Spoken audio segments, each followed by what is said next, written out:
بسم اللہ الرحمن الرحیم۔ ناظرین کرام السلام علیکم ورحمۃ اللہ وبرکاتہ۔ پروگرام آپ کے مسائل اور ان کا شرعی حل، ہم حاضر ہیں آپ کے سوالات کے جوابات لے کر۔ ہمارے ساتھ موجود ہیں مفتی محمد لقمان امین صاحب، جو کہ استاد الحدیث ہیں جامعہ عثمانیہ آسٹریلیا مسجد کے اور رئیس مفتی ہیں دارالافتاء عثمانیہ کے۔ ان کے ساتھ موجود ہیں مفتی محمد نعیم نقشبندی صاحب، جو کہ استاد الحدیث ہیں مدرسہ عثمانیہ للبنات کے اور مفتی ہیں دارالافتاء عثمانیہ کے۔ ان کے ساتھ موجود ہیں مفتی محمد اسامہ زہدی صاحب، جو کہ استاد الحدیث ہیں جامعہ عثمانیہ آسٹریلیا مسجد کے اور نائب مفتی ہیں دارالافتاء عثمانیہ کے۔ آئیے آپ کے سوالات کی طرف چلتے ہیں۔ ہمارا پہلا سوال مفتی محمد لقمان امین صاحب سے ہے۔ مفتی صاحب، امداد علی کوہاٹ سے سوال کرتے ہیں کہ ایک شخص سے میں نے پلاٹ لیا، اسے 1 لاکھ ایڈوانس دیا، پلاٹ پر کھدائی اور کاغذات ویریفائی کرنے کے لیے 15,000 روپے خرچ کیے۔ اب پلاٹ پر مسئلہ ہوا ہے، مالک کہہ رہا ہے کہ میں اپنے پیسے واپس لوں 1 لاکھ روپے جو دیا تھا۔ اب سوال یہ ہے کہ جس پلاٹ پر میں نے 15,000 خرچ کیے ہیں، یہ رقم بھی میں اس سے واپس لے سکتا ہوں؟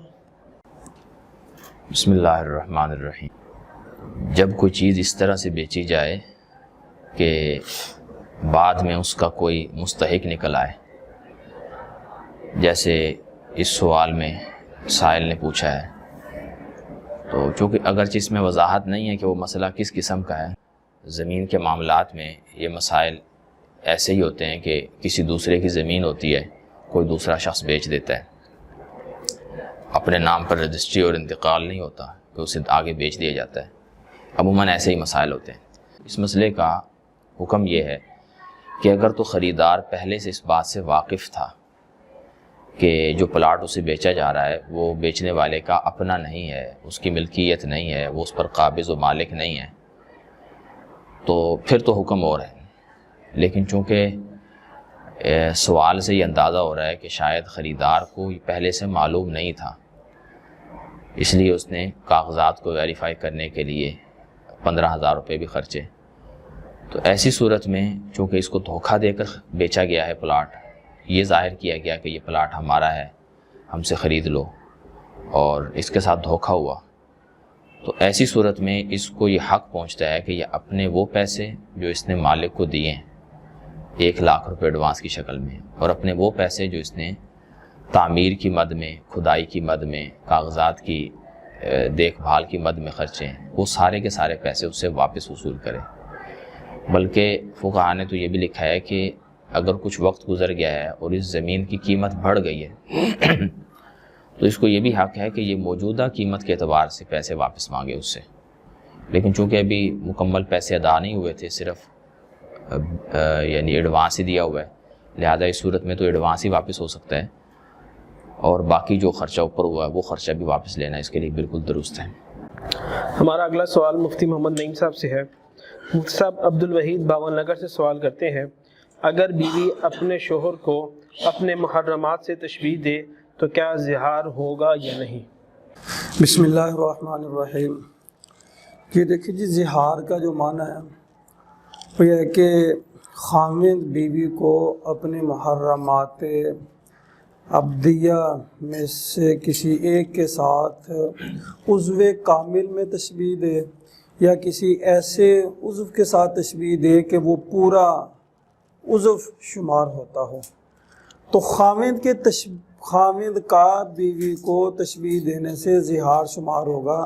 بیوی اگر خاوند کو تشبیہ دے اپنے محرمات کے ساتھ تو یہ زہار نہیں ہوگا، چونکہ قرآن کریم میں جو ذکر کیا گیا 28ویں سپارے میں وہ یہی ہے کہ مرد نے عورت سے زہار کیا، نہ یہ کہ عورت نے تشبیہ دے دی، یہ لہذا زہار نہیں ہوگا، اس لیے کہ زہار کی تعریف اس پر صادق نہیں آ رہی۔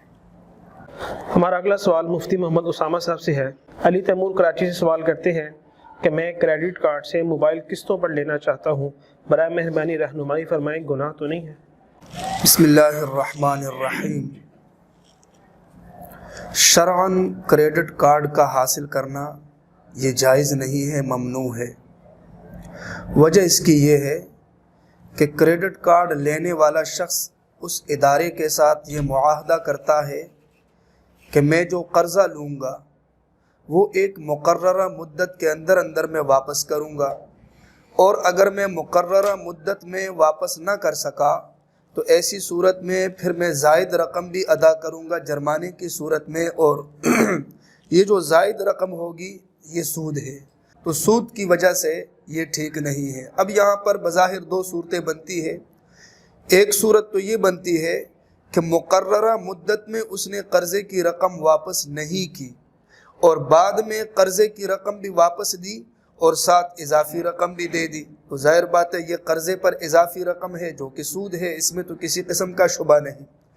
دوسری صورت یہ ہے کہ مقررہ مدت کے اندر یہ اس ادارے کو اس کا قرضہ واپس دے دیتا ہے، تو بظاہر تو ایسا لگتا ہے کہ اس صورت میں کوئی سود نہیں، لہٰذا جواز کی ضرورت ہے، لہٰذا جائز ہونا چاہیے۔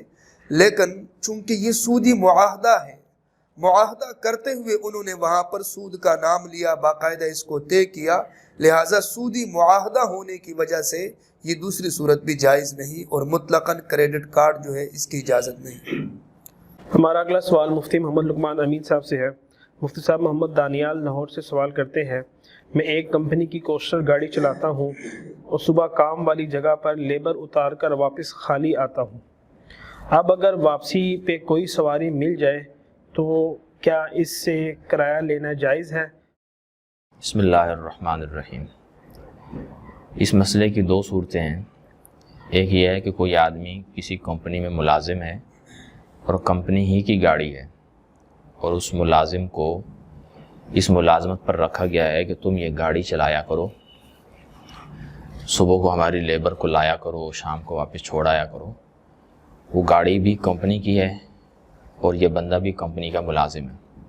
ایسی صورت میں تو اس کے لیے بالکل ٹھیک نہیں ہے کہ وہ گاڑی جو کمپنی کی ہے اسے اپنے ذاتی نفع کے لیے استعمال کرے، کیونکہ اسے تنخواہ دی جا رہی ہے اور اس کا یہ وقت کمپنی کے ساتھ معاہدے کے ساتھ طے ہو چکا ہے کہ اتنے وقت سے اتنے وقت تک یہ کمپنی کا پابند ہے۔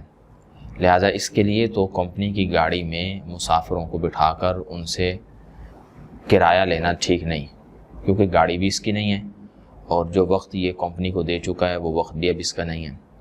تو اب اگر یہ اضافی لوگوں کو بٹھا کر ان سے پیسے لے گا تو یہ غلط اور ناجائز طریقہ ہے۔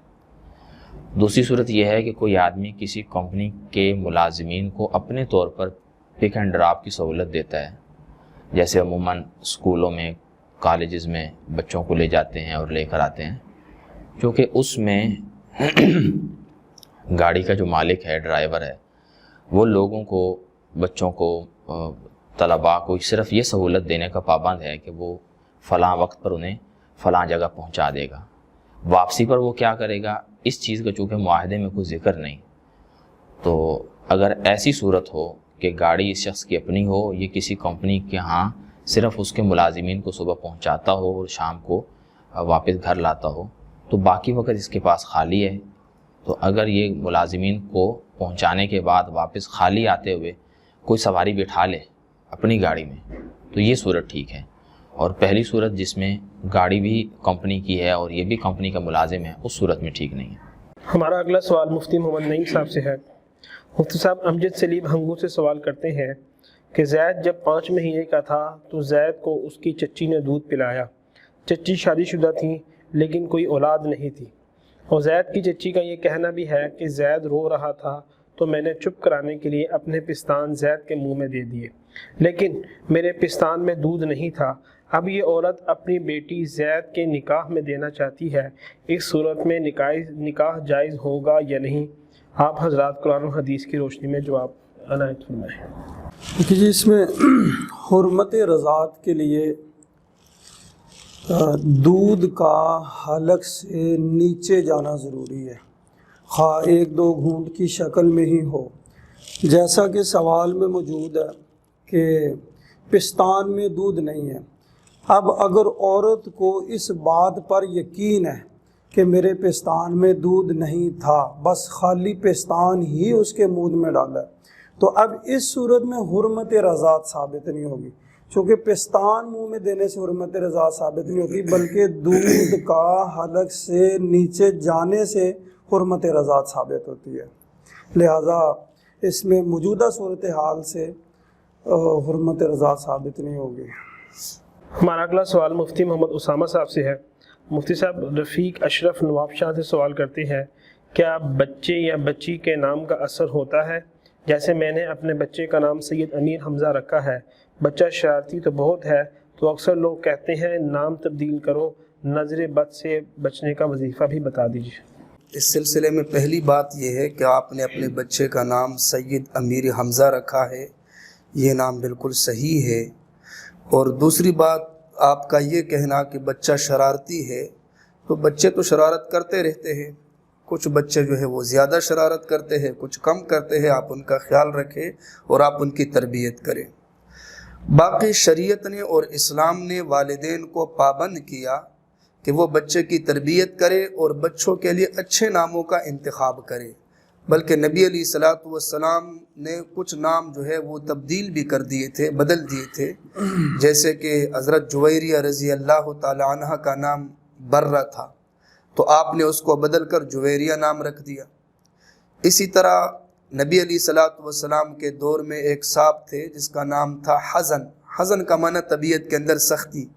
آپ نے ان کو مشورہ دیا، فرمایا کہ آپ حزن کی بجائے اپنا نام سہل رکھ دیں، سہل کا مطلب آسانی اور نرمی، لیکن اس نے کہا کہ ہمارے بڑوں نے یہ نام رکھا ہے لہٰذا میں نہیں بدل سکتا۔ کتابوں میں لکھا ہے کہ پھر اس کی طبیعت کے اندر سختی پیدا ہو گئی اور اس کی اولاد کی طبیعت کے اندر بھی سختی پیدا ہو گئی۔ اسے پتہ چلتا ہے کہ بسا اوقات نام کے اثرات بھی مرتب ہوتے ہیں، اچھے اثرات بھی اور برے اثرات بھی۔ اچھا، نظر بد سے حفاظت کے لیے علماء نے لکھا ہے سورہ فاتحہ کی تلاوت کرے، آیت الکرسی کی تلاوت کرے، معوذتین کی تلاوت کرے، اور یہ دعا اعوذ بکلمات اللہ التامات من شر کل شیطان وہامہ ومن شر کل عین لامہ ومن شر کل شیطان مرید، یہ دعا بھی پڑھے اور اس کے بعد دم کرے، انشاءاللہ تبارک و تعالی نظر بد سے حفاظت رہے۔ ہمارا اگلا سوال مفتی محمد لقمان امین صاحب سے ہے۔ مفتی صاحب جلیل احمد اسلام آباد سے سوال کرتے ہیں، کوئی بندہ بینک سے قرض لیتا ہے، اس پر بینک سود بھی لیتا ہے، کیا اس صورت میں ضمانت دے سکتا ہے؟ بسم اللہ الرحمن الرحیم۔ دیکھیے، جو سوال ہے بینک سے قرضہ لینے پر کسی کا ضامن بننا، تو اس بات کو سمجھنا چاہیے کہ قرضے پر کسی کا کفیل بننا یا ضامن بننا یہ تو ٹھیک معاملہ ہے، لیکن چونکہ بینک جب قرضہ دیتا ہے تو وہ محض قرضہ نہیں دیتا بلکہ قرضے پر سود بھی لیتا ہے، تو جو آدمی ایسی صورت میں کسی کا کفیل بنتا ہے، ضامن بنتا ہے، تو گویا وہ سود پر بھی ضامن بنتا ہے۔ اب سود پر ضامن بننا شرعی طور پر غلط ہے، باطل ہے، اس کا کوئی اعتبار نہیں ہے، ایسا کفیل کسی کے سامنے جواب دہ نہیں ہے، لیکن قرض کے بدلے میں جو شخص کسی کا کفیل بنا ہے وہ بہرحال ذمہ دار ہے قرض ادا کرنے کا۔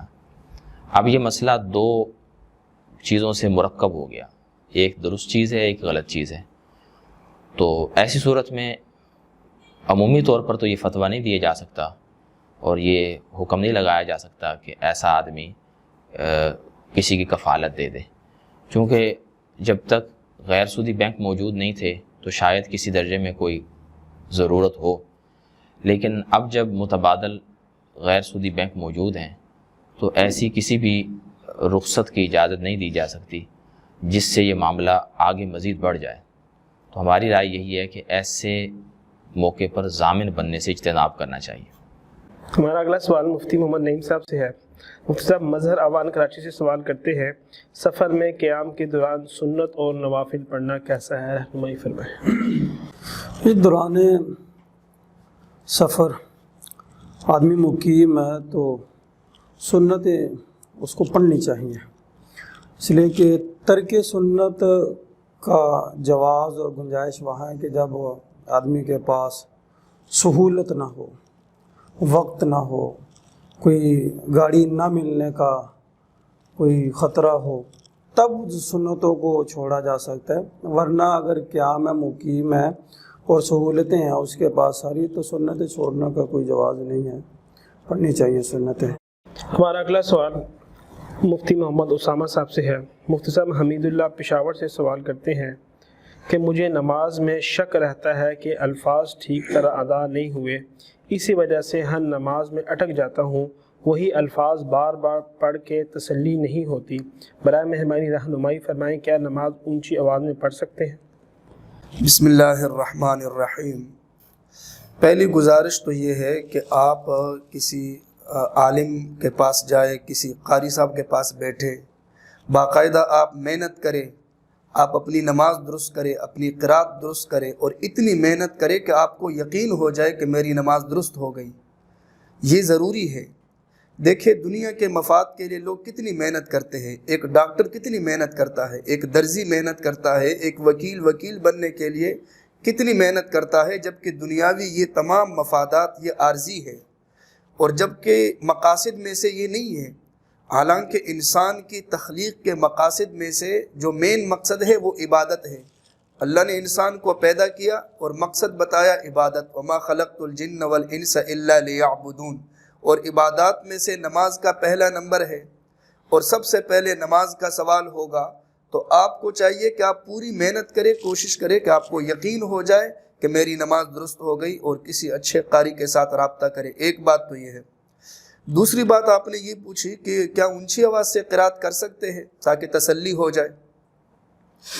تو کتابوں میں لکھا ہے اگر فرض نماز ہو اور منفرد تنہا نماز پڑھنے والا تو ظہر اور عصر میں آہستہ آواز سے قرات کرنا ضروری ہے۔ مغرب، عشاء اور فجر میں اونچی آواز سے قرات کرنا یہ افضل ہے، اور باقی اگر آہستہ آواز سے قرات کرے تب بھی کوئی بات نہیں، اجازت ہے۔ اور جہاں تک نوافل اور سنتوں کی بات ہے، جو نفل نماز اور جو سنت نماز دن کے وقت پڑھی جاتی ہے اس میں آہستہ آواز سے قرات کرنا لازم ہے، اور جو نفل اور جو سنت نمازیں رات کے وقت پڑھی جاتی ہے اس میں آپ اونچی آواز سے بھی قرات کر سکتے ہیں۔ بہت بہت شکریہ تمام مفتیان کرام کا۔ ناظرین محترم، یہ تھے آپ کے آج کے سوالات کے جوابات۔ انشاءاللہ آپ کے بقیہ سوالات کے جوابات لے کر پھر حاضر ہوں گے۔ تب تک کے لیے اپنے ادارے جامعہ عثمانیہ آسٹریلیا مسجد کو، ان کے تمام اراکین کو، اس کی تمام ٹیم کو دعا میں یاد رکھیے گا۔ اللہ حافظ۔